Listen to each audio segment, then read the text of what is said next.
जब भी बीएसएससी के द्वारा रिजल्ट जारी होता है तो वो रिजल्ट नहीं, कुछ रोल नंबर का पीडीएफ जारी किया जाता है। ये कैसी परीक्षा है? अभी एसटीईटी में आप लोग देख रहे हैं ना, 50 से ज्यादा उत्तर गलत था। जब आंसर जारी किया गया तब 50 से ज्यादा उत्तर गलत था। यहाँ बीएसएससी तो आंसर बताते ही नहीं है। इस बहाली का क्या औचित्य है? इस परीक्षा का क्या औचित्य है?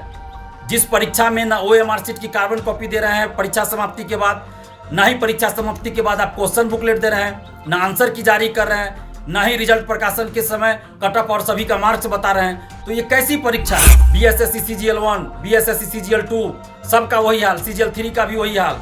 आखिर कब तक ये सब चलता रहेगा? क्या दिक्कत है? क्यों नहीं दे सकते आप? क्यों नहीं बता सकते मार्क्स? क्यों नहीं बता सकते आंसर? जय हिंद दोस्तों, मैं दिलीप कुमार। दोस्तों, बीएसएससी के द्वारा लगातार तानाशाही और मनमानी किया जा रहा है। बीएसएससी से जो भी परीक्षाएं आयोजित होती है, किसी भी परीक्षा में किसी भी तरह की पारदर्शिता नहीं बरती जाती है। बीएसएससी सीजीएल 3 जिसका पेपर लीक हुआ था, उसके बाद भी बीएसएससी ने तानाशाही रवैया अपनाया और सिर्फ एक शिफ्ट की परीक्षा रद्द किया और एक शिफ्ट का ही पुनर्परीक्षा आयोजित करवाया, जबकि बाकी 2 शिफ्ट को भी रद्द करना चाहिए था और उसकी भी पुनर्परीक्षा आयोजित होनी चाहिए थी। लेकिन बीएसएससी ने तानाशाही रवैया अपनाया और जो पुनर्परीक्षा एक शिफ्ट की हुई उसमें भी कोई पारदर्शिता नहीं। पहले जो परीक्षा हुई उसमें भी कोई पारदर्शिता नहीं। पीटी का रिजल्ट आया उसमें भी कोई पारदर्शिता नहीं। मेंस परीक्षा हुई उसमें भी कोई पारदर्शिता नहीं। और अभी जब काउंसलिंग के लिए, डॉक्यूमेंट्स वेरिफिकेशन के लिए जब एक पीडीएफ जारी किया गया, रोल नंबर का पीडीएफ जारी किया गया, उसमें भी कोई पारदर्शिता नहीं। जब भी बीएसएससी के द्वारा रिजल्ट जारी होता है तो वो रिजल्ट नहीं, कुछ रोल नंबर का पीडीएफ जारी किया जाता है। ये कैसी परीक्षा है? हम मुख्यमंत्री नीतीश कुमार जी से मांग कर रहे हैं, बीएसएससी से मांग कर रहे हैं कि आप पारदर्शिता लाइए। बीएसएससी द्वारा पारदर्शिता क्यों नहीं लाई जाती है? आखिर ये कैसी परीक्षा है? ये कैसी भर्ती है? ये कैसी बहाली है? इस बहाली का क्या औचित्य है? इस परीक्षा का क्या औचित्य है?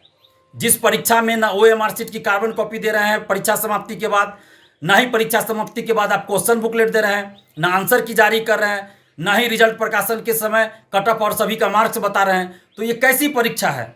सिर्फ आप रोल नंबर का पीडीएफ जारी कर देते हैं। ये कैसी भर्ती है? जब तक आप पारदर्शिता नहीं लाइएगा तब तक बहाली का, परीक्षा का कोई औचित्य नहीं है, कोई मतलब नहीं है। इसलिए हम ये मांग कर रहे हैं कि आप बीएसएससी सीजीएल 3 में पारदर्शिता लाइए। पीटी से लेकर अभी तक में आप ओएमआर शीट का कार्बन कॉपी आप जारी नहीं किए तो कम से कम आप ऑनलाइन जारी कर दीजिए। जब बीपीएससी संवैधानिक संस्था है, बिहार लोक सेवा आयोग, जब वो ओएमआर शीट और मेंस की कॉपी ऑनलाइन जारी कर सकती है तो बीएसएससी द्वारा ऐसा क्यों नहीं किया जा सकता?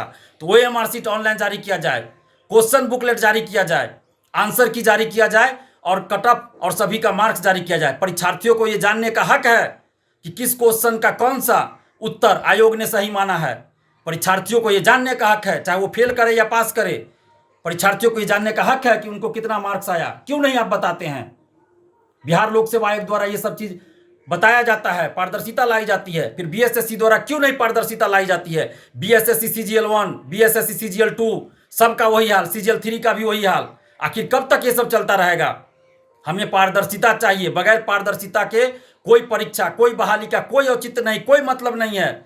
आप 2 बार परीक्षा कराइए, 4 बार कराइए परीक्षा, लेकिन अगर उसमें पारदर्शिता नहीं है तो फिर उस परीक्षा का कोई मतलब नहीं, कोई औचित्य नहीं है। इसलिए हम ये मांग कर रहे हैं बिहार सरकार से, खासकर मुख्यमंत्री नीतीश कुमार जी से और बीएसएससी से, कि आप बीएसएससी सीजीएल 3 में और अन्य जो भी बहाली होती है, चाहे वो बीएसएससी सेकेंड इंटर स्तरीय है, उसमें सभी परीक्षाओं में आप पारदर्शिता लाइए और उसके लिए आप ओएमआर शीट की कार्बन कॉपी और क्वेश्चन बुकलेट परीक्षा समाप्ति के बाद परीक्षार्थियों को दीजिए, आंसर की जारी कीजिए, जब रिजल्ट प्रकाशित हो तो कट ऑफ सभी का मार्क्स जारी कीजिए। ऐसा करने में आखिर क्या दिक्कत है?